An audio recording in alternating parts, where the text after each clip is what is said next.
Hello students, कक्षा 11 की भूगोल की कक्षा में आपका स्वागत है। आज हम लेक्चर नंबर 17 में, जो कि आज आपका 5वां अध्याय चल रहा है खनिज एवं सेल वाला, उसमें आज हम पढ़ेंगे अवसादी सेल। अवसादी सेल अथवा चट्टान, ठीक है, इसको चट्टान भी बोल देते हैं।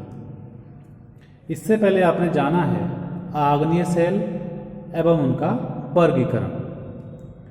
तो आइए आज हम शुरू करते हैं अवसादी सेल अथवा चट्टान।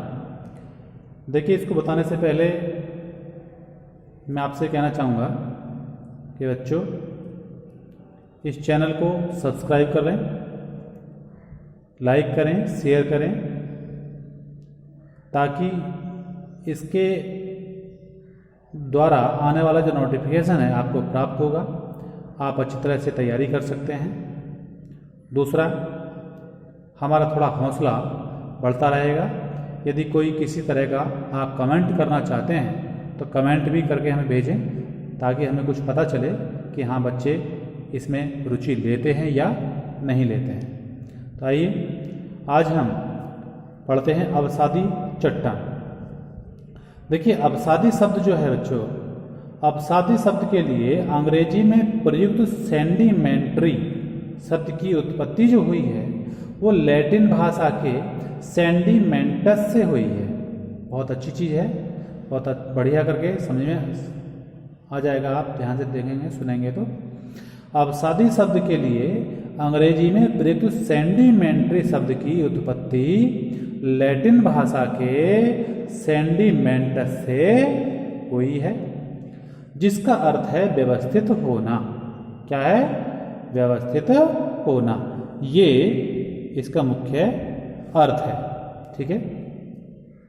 अपक्षय तथा अपर्दन क्रियाओं द्वारा सेलें टूट फूट कर छोटे बड़े कणों में परिवर्तित होती रहती हैं, अर्थात बदलती रहती है, जिन्हें हम अवसाद कहते हैं।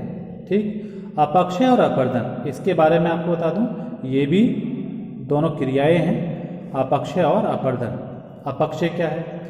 तापमान के घटने और बढ़ने से, तापमान के लगातार घटने और बढ़ने से चट्टानों का फैलना एवं सिकुड़ना क्या कहलाता है भैया? अपक्षय कहलाता है। ठीक है। तापमान जब ज़्यादा होता है तो चट्टानें फैल जाती हैं, तापमान जब कम होता है तो चट्टानें सिकुड़ जाती हैं।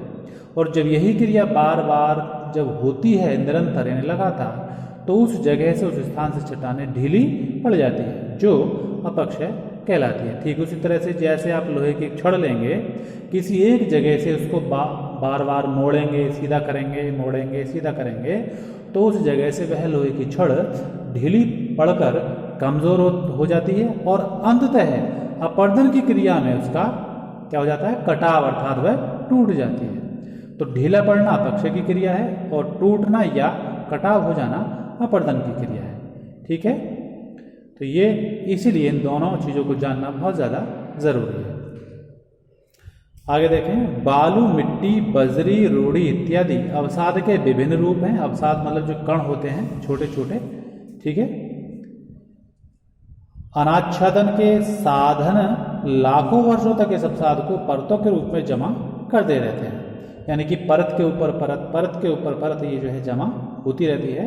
कालांतर में ये परतें ठोस होकर के अवसादी सेल अर्थात चट्टान का रूप धारण कर लेती हैं, अर्थात बन जाती हैं। ठीक। अवसाद के अतिरिक्त इन सेलों के निर्माण में पौधों और जानवरों के अवशेषों से उत्पन्न जीवाश्म तथा घुलनशील तत्व भी महत्वपूर्ण भूमिका निभाते हैं।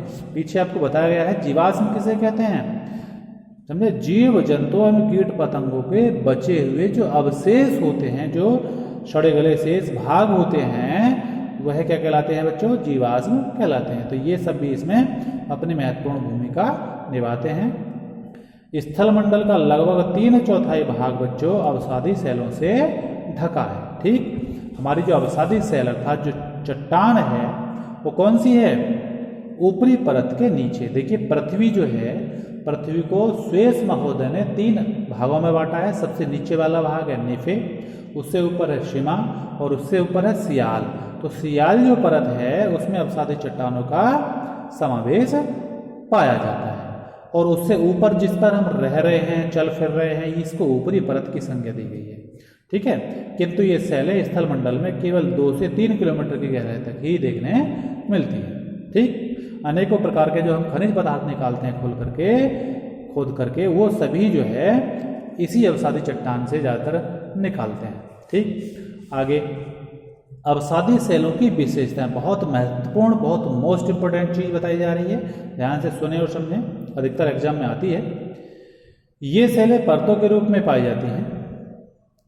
इन सेलों में रवे नहीं पाए जाते, जबकि कल आपको बताया था आग्नेय सेलों में रवे पाए जाते हैं। ठीक है, अच्छा, ये सेलें तुलनात्मक रूप से मुलायम अथवा नरम होती हैं। खुरचने पर इनमें से महीन कण झड़ते रहते हैं। ठीक है, झड़ते रहते हैं, जबकि आग्नेय सेल कठोर होती हैं। अगर इन दोनों चट्टानों के विशेषताओं के बारे में आप लिखना चाहें, बताना चाहें, इन दोनों का जो अंतर स्पष्ट अगर आपसे कराया जाए तो दोनों की विशेषताओं के बारे में आप लिख देंगे। एक तरफ आग्नेय चट्टान की, एक तरफ अवसादी चट्टान की, तो दोनों में अंतर स्पष्ट हो जाएगा। ठीक है, एक पंथ दो काज, एक साथ 2 काम इसमें हो जाएंगे।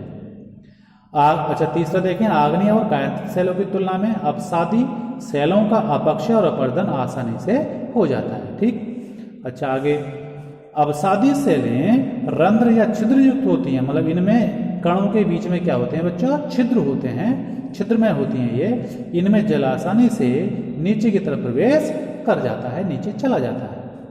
आगे इन सेलों में जीवाश्म पाए जाते हैं जो मिट्टी को बहुत ज़्यादा उपजाऊ बनाते हैं। तो इस तरह से ये कुछ विशेषताएं हैं अवसादी सेलों की, और इन्हीं विशेषताओं से इस मिट्टी की उपयोगिता बहुत ज़्यादा बढ़ जाती है। हमारे जीवन में इनका महत्व बहुत ज़्यादा बढ़ जाता है, इसलिए बहुत ज़्यादा ये महत्वपूर्ण चीज़ है। आप इसे पढ़ें, बार बार अच्छी तरह से समझें और जो है इसको याद करें, अपने नोटबुक में लिख लें। आज के लिए इतना ही, आगे कल इनका वर्गीकरण बताया जाएगा। धन्यवाद।